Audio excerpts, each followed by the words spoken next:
Halo guys, apa kabar? Kembali lagi bersama Ari Movie. Pada kesempatan kali ini, saya akan menceritakan ulang alur cerita film The Expendables 1.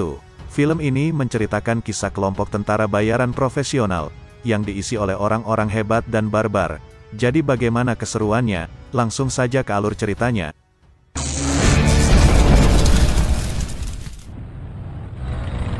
Di awal film menunjukkan sebuah kapal besar di Laut Somalia, dan ternyata, para kru kapal itu sedang ditawan oleh para perompak kejam selama 3 bulan. Setelah mengumpulkan para korban di suatu tempat, terlihat mereka menyiapkan kamera untuk melakukan perekaman. Di saat bersamaan, datanglah kapal kecil yang diam-diam menuju kapal itu. Setelah semuanya sudah siap, para perompak itu pun merekam, dan mengancam pemilik perusahaan untuk menebus kru kapal yang mereka tawan dengan sejumlah uang. Jika tidak, maka ia akan mengeksekusi para tawanan itu. Dari atas, tiba-tiba ada sebuah laser yang mengarah ke arah perompak. Dan faktanya, ternyata mereka adalah tentara bayaran yang mendapat tugas menolong para korban, yang bernama tim The Expendables. Di antara personilnya pun terdiri dari Lee Christmas, Yin Yang, Gunnar Jensen, Hale Caesar, Toll Roth, dan Barney Ross sebagai ketua mereka.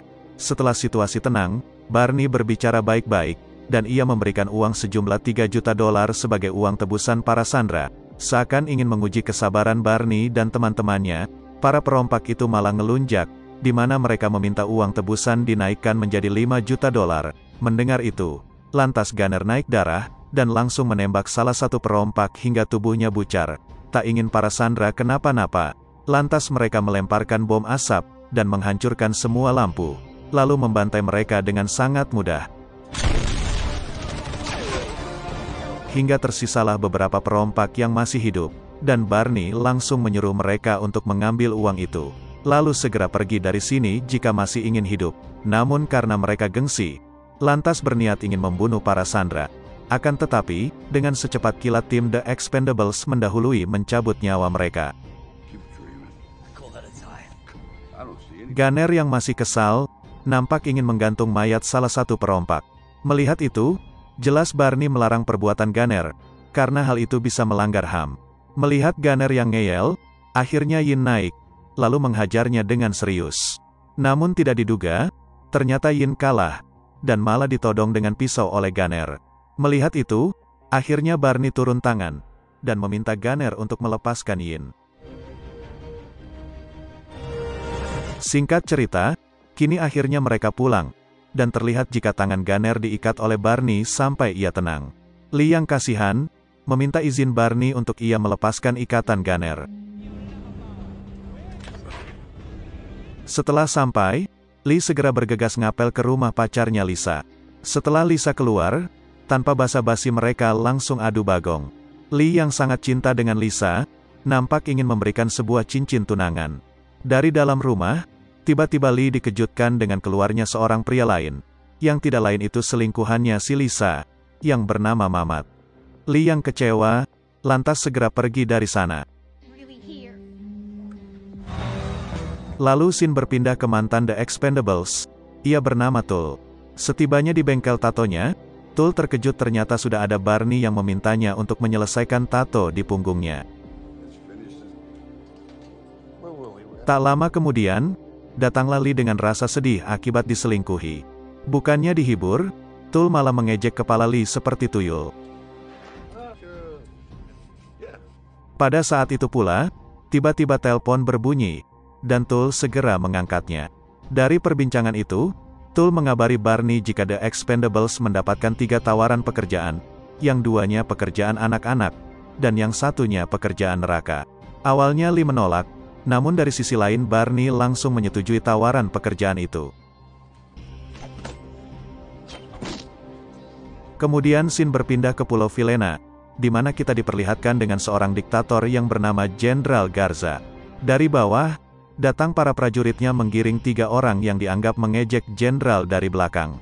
Tidak itu saja, ternyata mereka juga dianggap telah mencuri sesuatu dari tanahnya. Pada saat Jenderal Garza ingin mengeksekusi mereka bertiga, tiba-tiba ia didahului oleh James Monroe, yang merupakan rekan bisnisnya. Singkat cerita pagi pun tiba, di mana Barney menemui orang yang telah memberinya pekerjaan kemarin, dia bernama Mr. Chuck. Sebelum memulai membicarakan bisnis, datang lagi pembunuh bayaran lainnya yang juga dihubungi Mr. Chuck. Dia bernama Trance. Di sana Mr. Chuck menjelaskan jika ada sebuah pulau yang dikuasai oleh diktator kejam yang bernama Jenderal Garza, hingga membuat para rakyat di sana menderita. Maka dari itu, Mr. Chuck meminta mereka untuk membunuh sang diktator tersebut. Mendengar cerita itu, lantas Trance tak sanggup, dan memberikan pekerjaan berbahaya itu kepada tim Barney. Setelah Trance pergi, akhirnya Barney setuju, dan ia meminta bayaran sebesar $5 juta, di mana 50%-nya harus dibayar sekarang. Mr. Chuck pun juga setuju, namun ia mengancam Barney. Jika saja Barney lari, dan tidak menjalankan misinya, maka ia bersama orangnya akan mengejar Barney dan timnya kemanapun. Setelah deal, kemudian Barney pulang ke rumah. Dan pada saat ia melihat peta Pulau Vilena, tiba-tiba ia dikejutkan dengan kedatangan Gunner yang mengetahui jika Barney mendapatkan pekerjaan lagi. Karena bokeh dan butuh uang, lantas Gunner meminta untuk diajak ke dalam misi. Melihat jika Gunner sangat susah diatur, dengan berat hati Barney menolak, dan memecat Gunner keluar dari tim The Expendables. Gunner yang marah, lantas mengancam Barney sembari berlalu pergi. Singkat cerita, kini mereka berkumpul untuk membahas rencana di Pulau Vilena nantinya. Dari pembicaraan singkat itu, Barney akan mengajak Lee untuk ke Pulau Vilena terlebih dahulu, untuk melihat situasi dan keadaan di sana. Singkatnya, di sini mereka berdua telah pergi. Di dalam pesawat, Lee curhat kepada Barney, jika ia mengalami nasib seperti Fajar Satboy, karena ia juga diselingkuhi oleh sang pacar. Bukannya iba ataupun kasihan, Lee malah diejek oleh Barney. Setelah cukup lama di perjalanan, kini mereka sampai di pelabuhan Pulau Vilena. Untuk mengelabuhi petugas di sana, Barney dan Lee menyamar sebagai petugas fotografer burung eksotis. Melihat tidak ada yang janggal, petugas itu pun percaya, dan mereka langsung bergegas ke suatu tempat untuk menemui pemandu mereka. Setibanya di Pasar 16, mereka dikejutkan dengan kedatangan banyak tentara yang mengambil paksa barang dagangan warga. Tak menyia-nyiakan itu, dengan cepat Lee memfoto mereka secara diam-diam. Setelah itu mereka melanjutkan perjalanan, dan memasuki sebuah rumah makan Padang untuk menunggu pemandu. Tak lama mereka menunggu, datanglah seorang betina cantik yang bernama Sandra. Dan faktanya, ternyata dialah sang pemandu mereka. Di dalam mobil, Barney bertanya kenapa para tentara bertindak kejam terhadap para warga sipil. Sandra pun menjelaskan, jika dahulunya pulau ini adalah pulau yang damai dan tentram. Namun akibat kedatangan James Monroe, semuanya telah berubah, karena Jenderal Garza telah menjual jiwanya kepada Monroe demi uang. Scene berpindah ke Monroe yang menyidak ladang ganjanya. Di sana ia marah-marah kepada Jenderal Garza, karena produksi mereka terlambat 8 minggu. Akibat sangat kesal, Monroe meminta Jenderal Garza untuk lebih menekan para warga. Jenderal Garza yang tak mau dipermalukan di depan prajuritnya, meminta Monroe untuk bersikap sopan. Monroe tak peduli dengan omongan sang jenderal, karena berkat ialah sang jenderal bisa menjadi kaya raya. Balik lagi ke rombongan Barney. Di sana, Lee tiba-tiba menyuruh Sandra untuk berhenti sejenak, karena ia sudah tidak tahan untuk berak. Setelah cukup lama mereka menunggu Lee yang tak kunjung selesai, tiba-tiba datang satu truk pasukan Jenderal Garza untuk menangkap Barney dan Sandra. Karena tak bisa berkutik akibat kalah jumlah, datanglah Lee yang memberikan serangan dadakan, hingga membuat para pasukan sang jenderal menjadi panik. Lee dan Barney yang memiliki skill edan, nampak mudah membantai mereka satu persatu dengan pisau dan pistol andalan. Sedangkan Sandra, ia menjadi beban karena tak bisa berbaku hantam. Di saat tersisa satu musuh, dan Lee hampir saja tertembak, dengan cepat Barney menolongnya. Melihat nyawa mereka dalam bahaya, Lee mengambil alih kemudi, lalu gaspol menuju pelabuhan untuk kabur. Sedangkan Monroe yang juga mendapatkan kabar jika ada penyusup, langsung tancap gas untuk menangkap Barney dan Lee. Setibanya di pelabuhan, Barney diam-diam masuk ke dalam kantor penjaga untuk ia lumpuhkan. Sedangkan Lee, membawa Sandra untuk ikut kabur dengan mereka. Karena dengan kejadian ini, pasti Sandra dalam bahaya jika tetap tinggal di sini. Dengan kegoblokannya, Sandra menepis tangan Lee, karena ia ingin tetap tinggal dan tak mau meninggalkan pulau ini. Pada saat Lee menghidupkan mesin, dan para penjaga akan menyerang, dengan cepat Barney langsung menembak mereka, lalu bergegas kabur. Pada saat itu pula, ternyata Monroe dan pasukannya tiba, dan langsung menembaki Barney. Barney yang marah karena nyawanya hampir melayang, memutuskan untuk belok kembali membombardir pasukan Monroe. Setelah minyak membasahi tempat itu, Lee langsung menembaknya hingga membuat tempat itu meledak dan hancur. Monroe yang sebelumnya berhasil melompat ke air, terlihat jika ia selamat. Walaupun begitu, ia nampak marah, karena penyerangan itu membuat 41 prajurit mati sia-sia. Berdasarkan melihat dari CCTV, terungkaplah jika anak gadis Jenderal Garza lah yang menjadi pemandu mereka. Dan faktanya, ternyata Sandra adalah anaknya sang jenderal. Tak mau pandang bulu, Monroe mengerahkan banyak pasukan untuk mencari dan menangkap Sandra. Tak lama kemudian, datanglah Gunner yang menjadi pengkhianat akibat dipecat Barney. Monroe pun membayar Gunner, dan memerintahkannya untuk membunuh Barney dan timnya. Sedangkan Barney dan Lee yang sudah tiba di markas, langsung mencari tahu tentang data diri Mr. Chuck dan Monroe.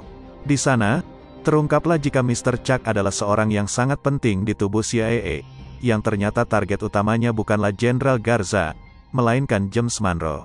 Dia dulunya adalah seorang mantan agensi yang kini bekerja sama dengan Jenderal Garza untuk berbisnis narkoboy dalam jumlah besar. Melihat jika mereka berurusan dengan orang yang salah, lantas Barney memutuskan untuk membatalkan pekerjaan ini. Lee yang belum bisa move on dari sang pacar, memutuskan untuk kembali menemui Lisa di rumahnya. Setibanya di rumah Lisa, Lee terkejut setelah melihat jika wajah Lisa bonyok ditabok oleh Mamat.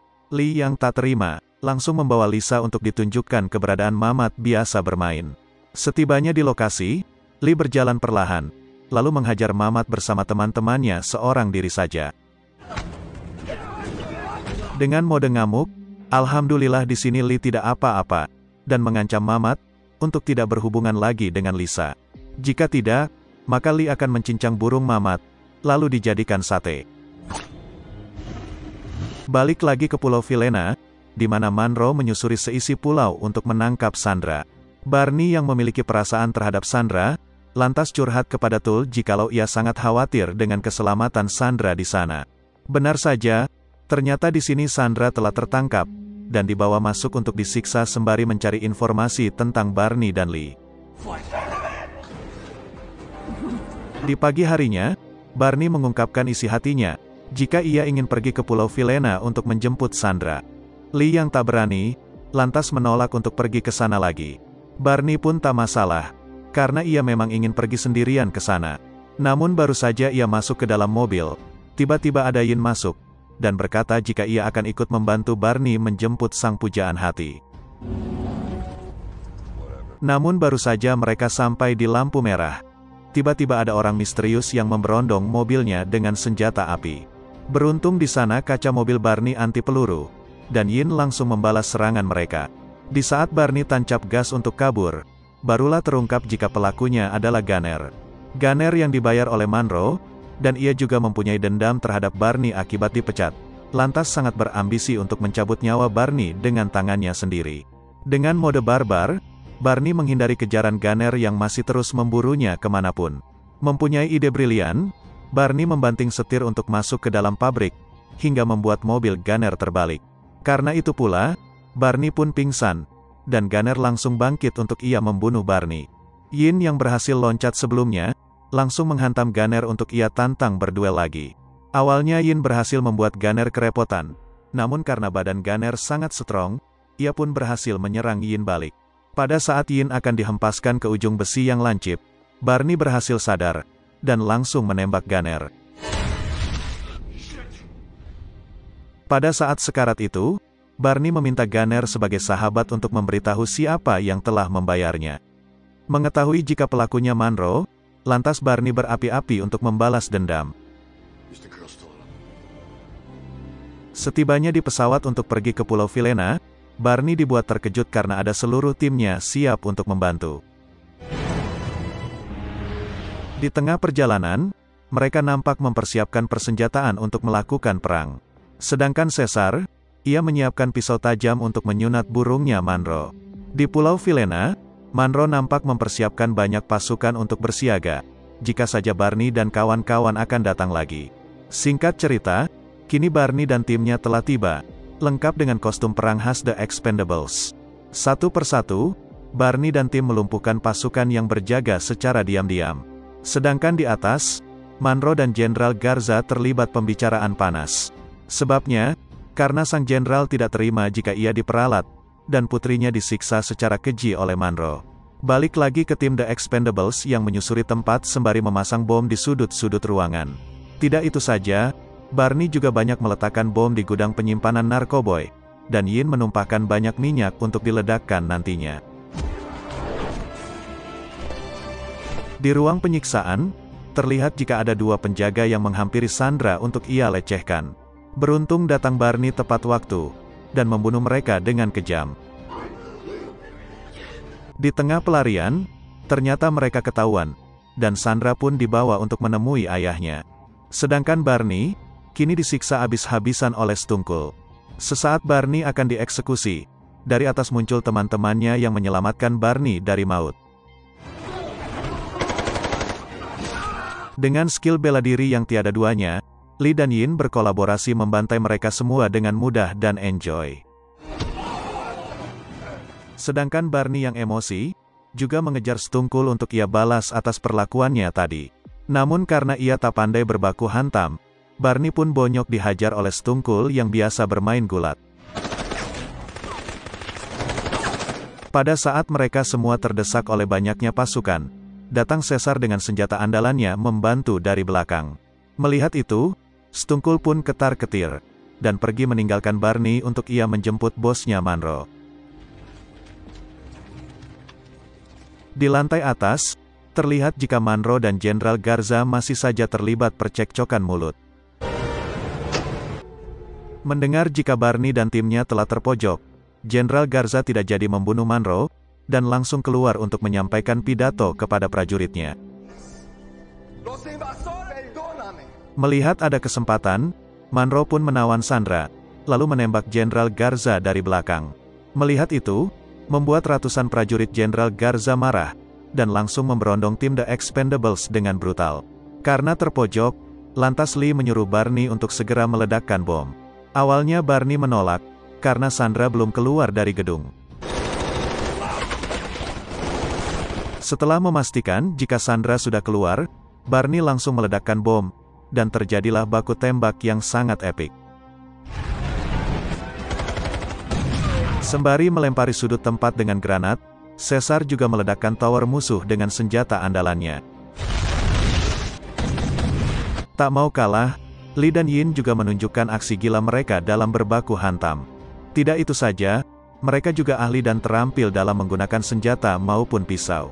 Barney sebagai pemimpin, ia juga memperlihatkan aksi hebatnya dalam menggunakan senjata pistol, yang dalam sekejap mata ia bisa menghabisi belasan hingga puluhan musuh. Melihat jika Monroe akan membawa kabur Sandra dengan helikopter, Yin segera melompat untuk ia melemparkan granat ke dalam genangan bensin yang sudah ia tumpahkan sejak awal. Menyadari jika Monroe masih selamat, Tol pun turun tangan untuk ia menghadapi Stungkul. Awalnya pertarungan mereka imbang, namun pada saat ada kesempatan, Tol menghajarnya sampai masuk ke dalam api. Monroe yang hampir tiba di helikopter, lantas Caesar dan Barney langsung melempar sembari menembak misil itu. Melihat jika sudah tak ada kendaraan lagi untuk kabur, Monroe membawa lari Sandra ke dalam hutan untuk menyelamatkan diri. Barney yang berhasil menghadangnya, lantas Monroe mengancam akan menembak kepala Sandra jika Barney tak melepaskan senjatanya. Barney yang bucin, langsung menuruti kehendak dari Monroe. Benar saja, Monroe langsung menembak Barney, beruntung hanya mengenai rompi anti peluru. Dan pada saat Barney akan ditembak lagi, Sandra mendorong Monroe, hingga Barney memanfaatkan itu untuk memberondongnya. Lee yang juga melemparkan pedang, lantas mengejek Barney jika pistolnya kalah cepat. Hingga semuanya usai, Barney berpamitan kepada Sandra untuk pulang ke Amerika. Sandra yang juga suka dengan Barney, meminta Barney untuk berjanji agar kembali ke pulau ini menemuinya. Baru saja duduk, Barney langsung diejek oleh Lee, karena ia tak menyangka jika spek idaman Barney sangatlah tinggi. Setibanya di markas, mereka senang-senang untuk merayakan kemenangan. Tanpa diduga, ternyata di sana juga ada gunner yang rupanya masih hidup. Dan pada saat Barney menembaknya waktu itu, ternyata tipis 1 senti di atas jantung, hingga membuat gunner masih selamat. Dan kini mereka memaafkan gunner, lalu berteman kembali seperti biasanya, dan film pun selesai. Oke guys, itulah alur cerita film The Expendables 1, tahun 2010. Bagaimana, sangat seru kan? Seperti biasa, jika kalian suka video ini, jangan lupa untuk klik like dan subscribe channel ini. Sekian dan terima kasih, salam pempek telok.